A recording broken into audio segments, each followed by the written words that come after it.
It's lovely to see so many people here and talking with each other, and then I have to use my, I used to be a 6th grade teacher voice. Talk to the back of the room. Yes. So find yourselves a seat, and we'll start. We promise a short service because we're doing so much today. Welcome, welcome, welcome. Welcome to Westside Unitarian Universalist Church. Welcome to everybody physically here. Welcome to anybody watching on YouTube now or later. Welcome. Definitely a special Sunday. I'm so glad to be able to be the person standing up front talking because we have church service. We have First Sunday potluck, and we have the auction, and there's going to be entertainment at the auction, courtesy of Yetta getting it together, and part of the service this morning is a song written by Larry Valaga in honor of Groundhog Day. Yeah, how about that? So that's the exciting stuff. You are welcome. We welcome people of every race, ethnicity, gender orientation, theology or lack thereof. I'm one of the lack thereofs. You're just welcome to be here, and we're glad you're here. We are community. We are bonded together by love, affection, and potlucks. Yeah, just liking to be here. Okay. I know there are announcements in the order of service or scrolling. Please read them. And Reverend Carol, do you have more? I have one. Okay. I have one. So, good morning, everyone. Good to see you all. Welcome to all of you here in person and online. I'm Reverend Carol Bodeau. My pronouns are she, her, and hers, and I'm privileged to serve here as minister. We are going to be celebrating holidays today. One announcement, just a plug for our voluntary income tax assistance program. So I will make this plug again later in the service during the justice and generosity portion. But if you have any math skills and you care about economic justice and you have a little time during the day in the next couple of months, please let us know. We are looking, Charlie Dudney works with a team and has for years to host a free income tax service here in our sanctuary. So those volunteers do taxes for people who are low income. A lot of them are seniors. So we need a few more people to help with that. So anyway, if that's something you're interested in doing, let me know. Charlie, could you raise your hand there? Stand up and wave. I would like to amend what you did. Okay, amend what I just said. Skills are not needed. Oh, skip the math skills. For you. All I need from you is attention to detail. Okay. Oh, that's hard. Transcribe the numbers from the piece of paper you're looking at, the computer screen. All right, that's it. You don't even have to know how to do math. Awesome. Willing heart, attention to detail. That's it. So let Charlie know. Or if you happen to not get a chance to catch Charlie, tell me, and I'll make sure Charlie gets your name and info. All right, so today it's a many-splendored holiday, and we're going to begin by inviting the bowl to sound. Today, let it bring you into a celebratory mood. Yeah.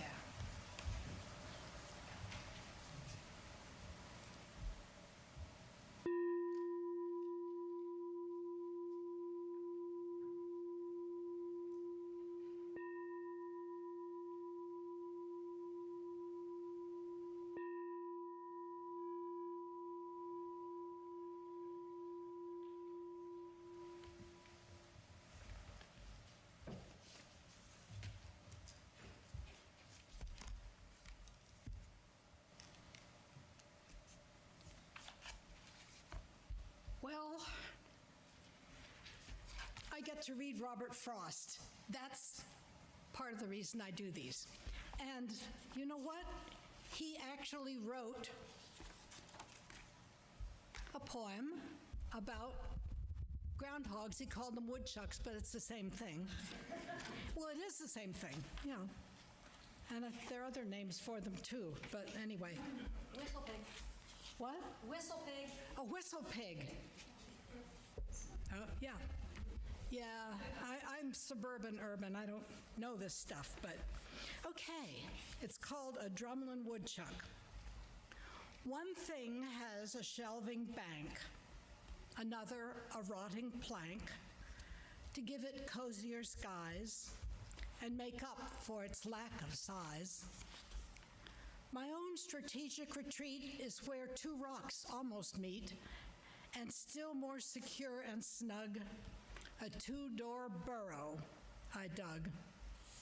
With those in mind, at my back, I can sit forth, exposed to attack as one who shrewdly pretends that he and the world are friends.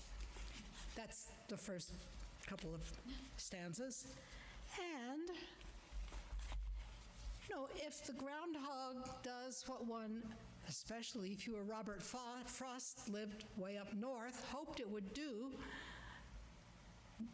not see its shadow, not go back in the hole, stay out, so there's going to be spring. Robert Frost, to the thawing wind. This one's probably more familiar to you than the groundhog one. Come with rain, O loud southwester, bring the singer, bring the nester, give the buried flowers a dream, make the settled snowbank steam, found the brown beneath the white, but whate'er you do tonight, bathe my window, make it flow, melt it as the ice will go, melt the glass and leave the sticks like a hermit's crucifix.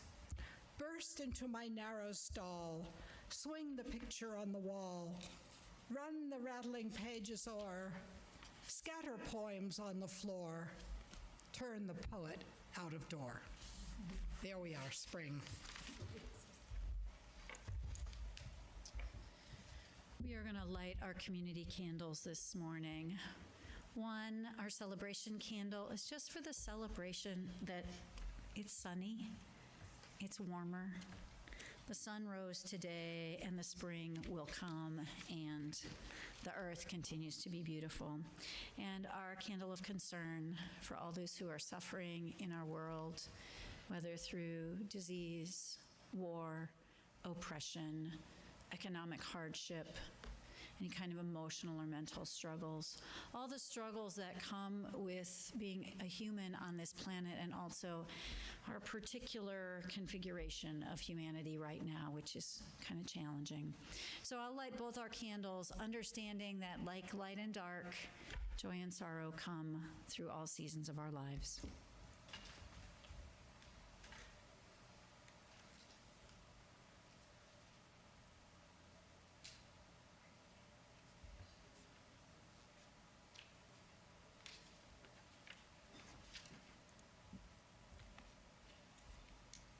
So you know it's February 2nd. And you all know about the groundhog. Did the groundhog already do the thing? Yeah. What did the groundhog do? What happened? More winter. More winter. Okay. Okay. So we know for most modern Americans, February 2nd is Groundhog Day. We've seen the movie. We know about the groundhog. We know, is it Puxatawney Phil anymore? Yep, still Puxatawney Phil. Okay. This day, though, is not just about groundhogs, my friends. Groundhogs are merely the beginning of what today is about. We love our holidays.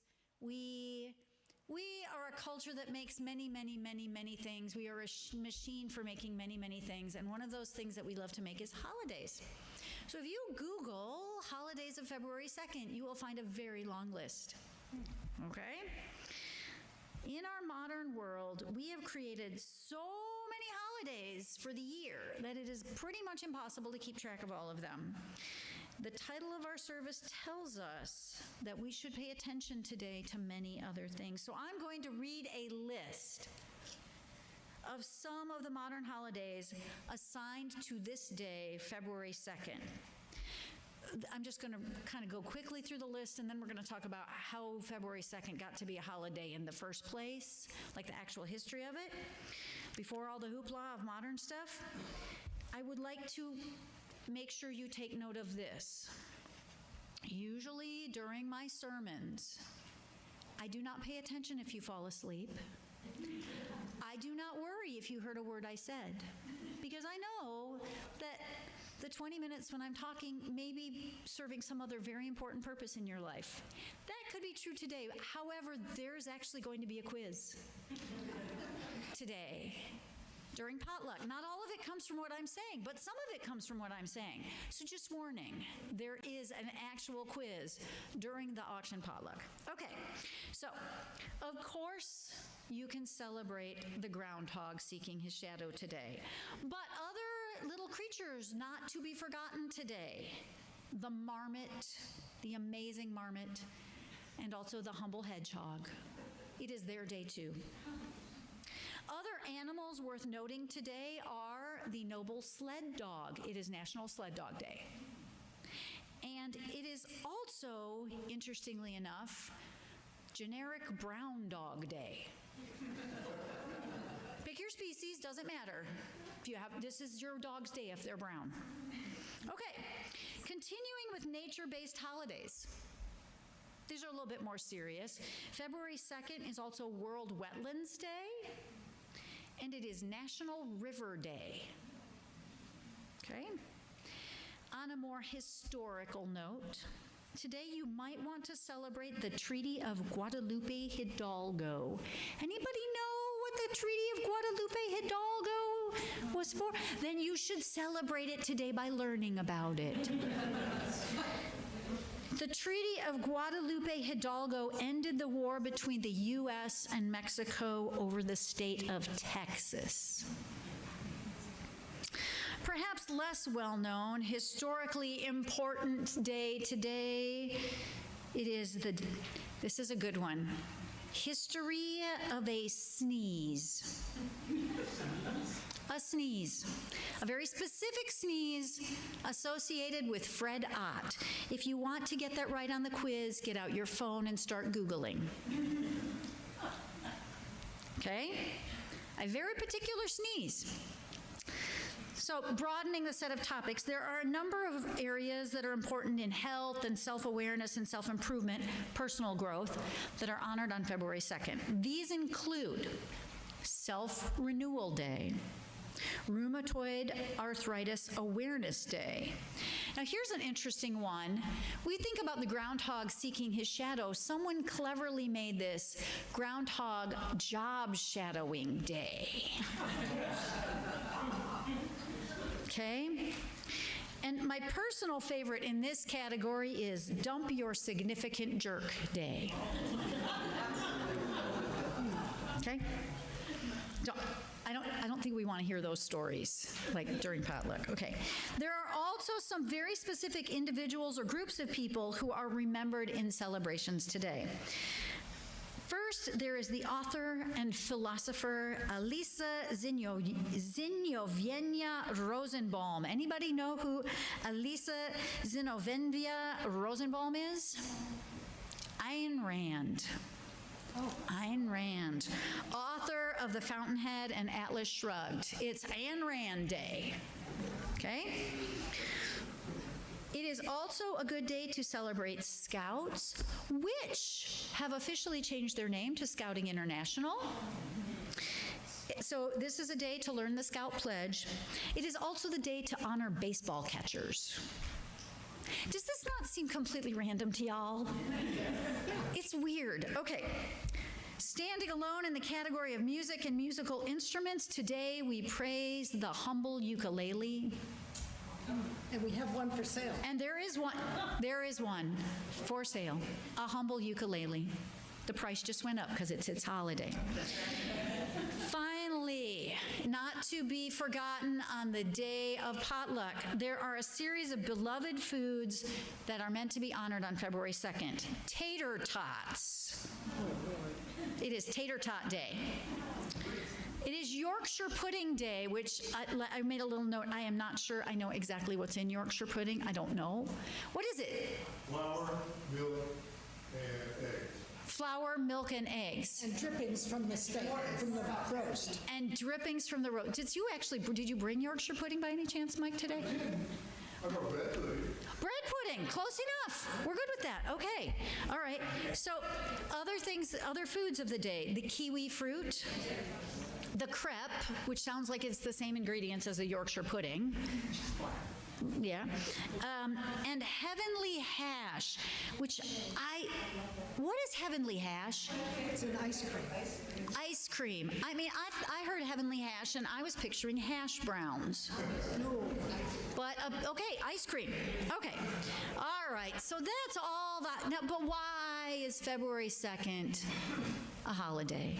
And where did the groundhog thing come from? So I'm going to tell you a little bit about the oldest February 2nd holidays. There are actual holidays, holy days. So the word holiday comes from holy day, right? There are actual holy days celebrated on February 2nd. Now, one of the older holidays that gets honorary mention this year is a holiday called Basant Panchami. It is the Hindu festival, and I find this fascinating. It is a Hindu festival that is variously a celebration of spring or the harvest, depending. And it honors the goddess Sarasvati. So Basant Panchami is actually one of the movable feasts. It is not celebrated on the same date every year in the Western calendar. Basant Panchami is celebrated on the 5th day of the Hindu month of Magha, which just happens to fall on February 2nd this year. So this year, Basant Panchami is an honorary February 2nd holiday, and it is an older religious holiday. But there are a couple of holidays, holy days, that are specifically celebrated on February 1st or 2nd that are, to my knowledge, the oldest known religious observances of this date. And the oldest of these is what's called Imbolc. Imbolc is a spring festival that was celebrated by ancient peoples in the British Isles. Imbolc, the word and also the history of Imbolc tells us why February 2nd is so important. So February 2nd is what is known as a cross-quarter day. So you all have heard me mention occasionally the solstices and the equinoxes, right? I always make a point to say, it's winter solstice, it's spring equinox. Imbolc is the cross-quarter day exactly halfway between the winter solstice and the spring equinox. So this is the point of it's literally an important, and you know how I know that it's actually an important day is that Billy Henry talked about it this morning on NPR on Star Watch or Star Date. He literally said, and now I'm going to tell you about Imbolc and the cross-quarter days. So I said, well, there you go. I can talk about it to a UU congregation because it's been on NPR, right? So it is actually a specific point in the solar calendar year. We know that Imbolc was celebrated for sure in Neolithic Ireland and Scotland. And the name, there's argument about what the name means, but one of the proposed meanings is that it's imbalig, which means in the belly, to refer to the pregnant ewes preparing to give birth to the lambs. Spring is in the belly. We are pregnant with the coming spring. So it's associated with those things of spring: sheep, lambs, sheep's milk. Of course, those were central to life in pre-Christian Ireland and Scotland, right? That you'd be looking for signs of spring. The fertility festival in ancient past all the way into the present day honors a specific Celtic goddess known as Brigid. Now, it's important to know the difference between Brigid, which is spelled B-R-I-G-I-D, and Brigid. because they're not the same. And you're going to hear about why in a minute. So Brigid is the Celtic goddess associated with spring and fertility. She is the daughter of Dagda, the great father god of the Celtic pantheon, and that pantheon is known as the Tuatha De Danann. Okay, there's a whole story there. So celebrations honoring Brigid went on for hundreds of years before the Christian church came into that part of the world. Anybody ever seen we call it a Brigid's cross now, but it's originally a Brigid's cross? You've seen they're reed crosses that are made out of reeds. The other thing, Brigid's colors are green and white and red, and traditionally, you're going to hear more about how the Christian church adapted this. Traditionally, people lit candles or fires. She's associated with fire. She's said to have been born, she had red hair. She's said to have been born with the fire of creativity burning out of her head with red, fiery hair. So I'm going to light a red candle in honor of Brigid.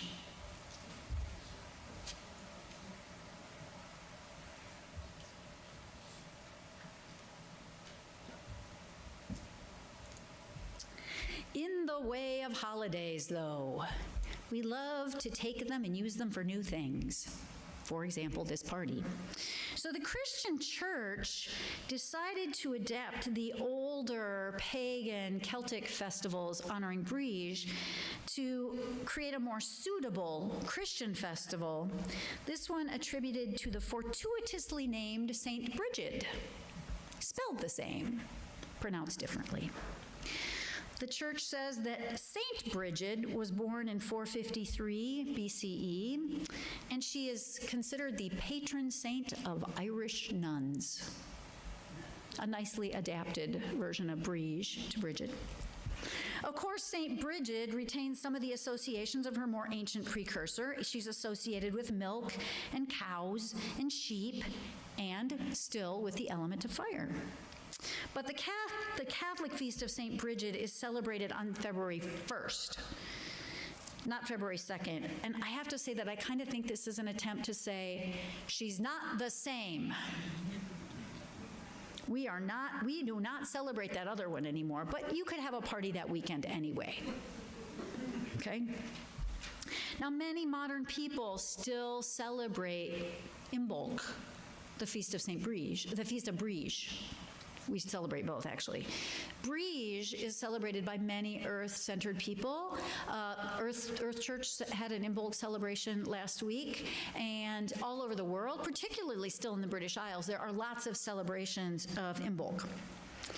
Now, in addition to the shift from Brigid to Brigid, the Catholic Church created another holiday to make sure that those traditions, specifically the candle part of it, still had a place to go within the Christian tradition.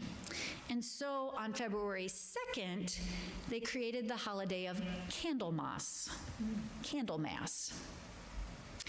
And this is the day that the Christian church says is when we are supposed to celebrate the day that infant Jesus was taken to the temple to be blessed.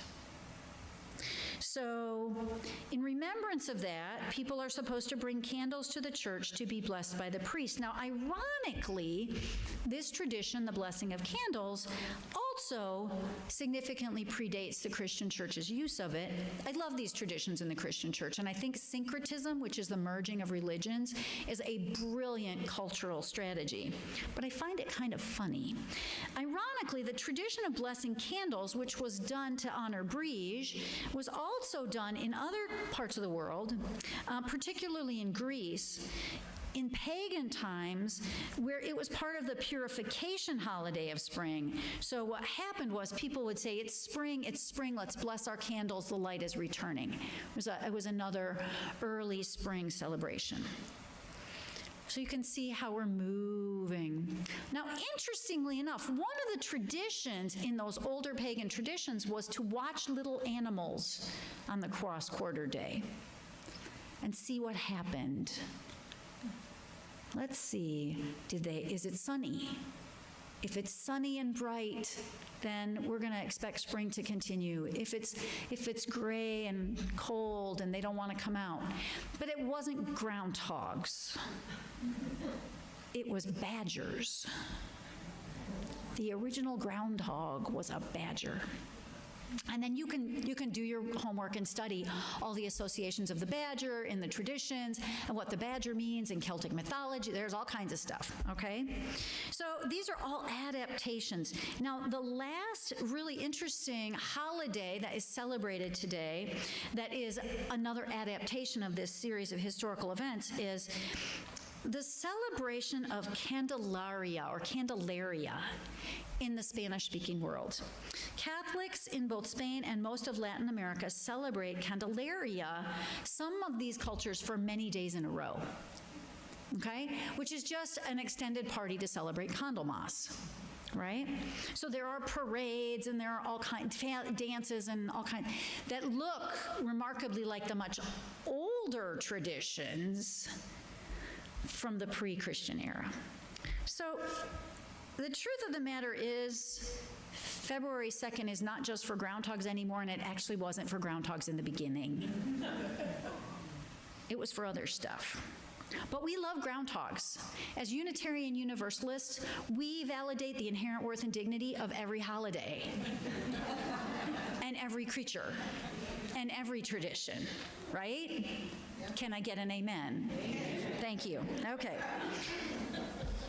And since the beloved groundhog has now been put rightly in its proper historical context, our choir would like to sing you a song created today for the groundhog. The song is called Lament for the Groundhog, and it was written by Lori, and the choir is going to sing it for you. All right. All righty. All right.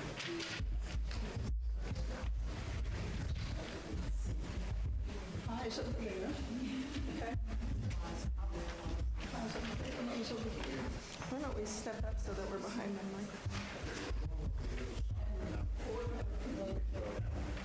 We're having a union conference trying to determine this all. Please be patient.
We looked on the